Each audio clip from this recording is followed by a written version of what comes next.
Imagine standing at the center of a bustling Roman forum, the air thick with whispers and judgments. Now, picture yourself in a modern office, facing a stern-faced boss. Different eras, same challenge: criticism. It finds you, no matter who you are or where you come from. Like an uninvited guest, it can show up at any moment, often when you least expect it. At work, in love, even from your own family. It stings, doesn't it? It pokes at your ego, shakes your confidence, and sometimes it feels downright unfair, as though you're being judged harshly for no reason. But let's face it, criticism is inevitable. It's part of life. No one escapes it. You will face it, and you may be facing it right now. The question is not if it will happen, but how you will react when it does. You could get angry. You could become defensive, pushing back against the critique with all your might. You could allow it to ruin your day, to fester inside and cloud your mood. But let me ask you, does that help? Or does it just give more power to the criticism? You have another choice, a better one. You can view it through a different lens. Instead of seeing criticism as a threat, what if you saw it as a tool for growth? Now, I know that sounds easier said than done, but what if I told you that the ancient Stoics, those timeless philosophers of resilience, had a way to turn even the harshest criticism into something constructive? The Stoics had wisdom to share that's just as relevant today as it was centuries ago. They knew how to meet criticism with grace and strength, using it not to tear themselves down, but to lift themselves up. Think of criticism like a storm, something you can't control. The wind will blow, the rain will pour, but you can choose how you respond. You can get lost in the storm, soaking wet, thrown off course by the chaos.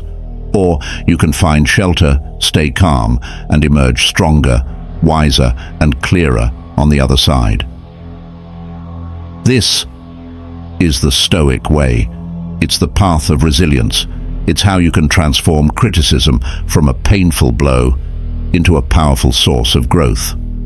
The Stoics believed that we can't control what others do or say, but we can control how we respond. Criticism to them was not an attack. It was an opportunity. It was a mirror, showing you where you might improve, where you might grow. And isn't that what we all want? To grow into the best version of ourselves. Let's take a look at two of Stoicism's greatest minds, Marcus Aurelius and Seneca. Imagine being the most powerful person in the world, a Roman emperor no less. Think of the constant judgment, the endless scrutiny, the mountains of criticism. This was Marcus Aurelius's life. But despite the pressure, he remained a beacon of calm and wisdom. How? He turned to Stoicism. In his personal journal, Meditations, Marcus wrote, "Choose not to be harmed, and you won't feel harmed. Don't feel harmed, and you haven't been." Think about that for a moment. Criticism only hurts if you allow it to hurt. It's your perception that gives it power. He's telling you to rise above it. Don't let it define your worth. Don't let it shake your sense of self. Instead, focus on your own actions. Are you doing your best? Are you living according to your values? If the answer is yes, then the criticism loses its sting. It no longer has the power to diminish you. Seneca, another Stoic philosopher, gave us more wisdom on this topic.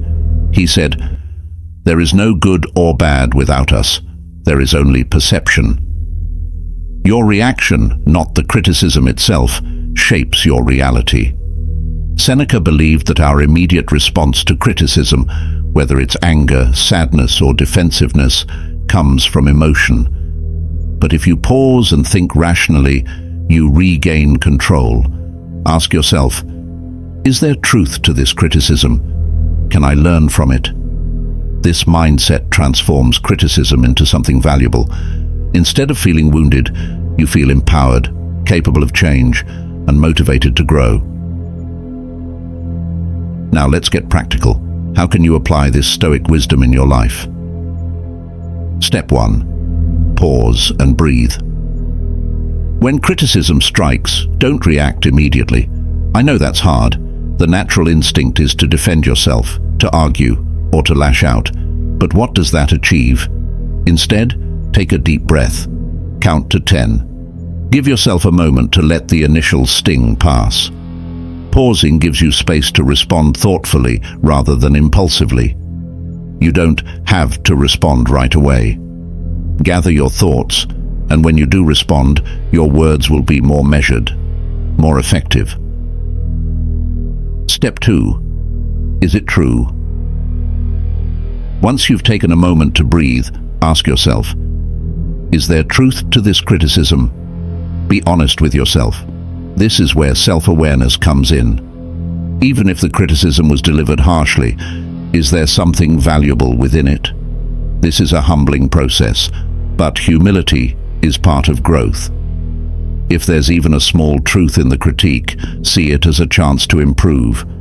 Separate the message from the tone. Focus on what you can learn. Step 3. Learn and grow. If you find that there is truth in the criticism, don't shy away from it. Embrace it.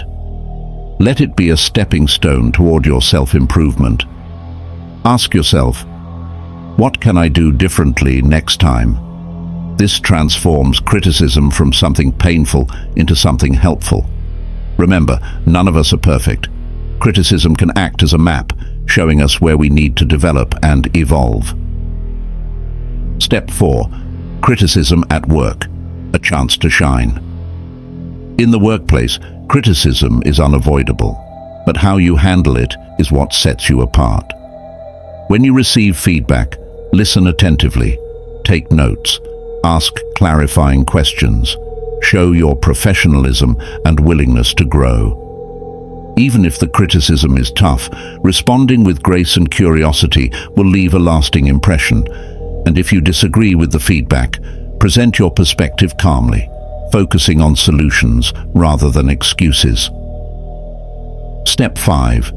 Criticism in relationships, building stronger bonds. Now, dealing with criticism in personal relationships is harder. It's more emotional, more intimate.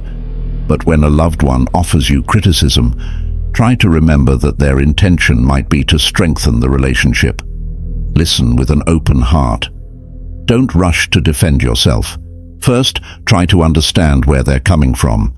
This can build trust and open the door to deeper connection. Embracing criticism, the gift of growth. Yes, criticism stings.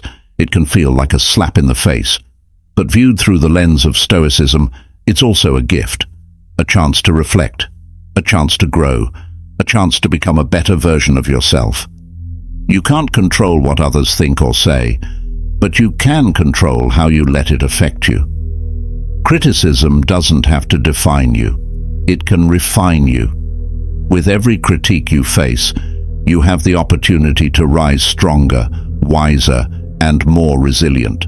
So, the next time criticism comes your way, pause, breathe, reflect, learn, and most importantly, grow.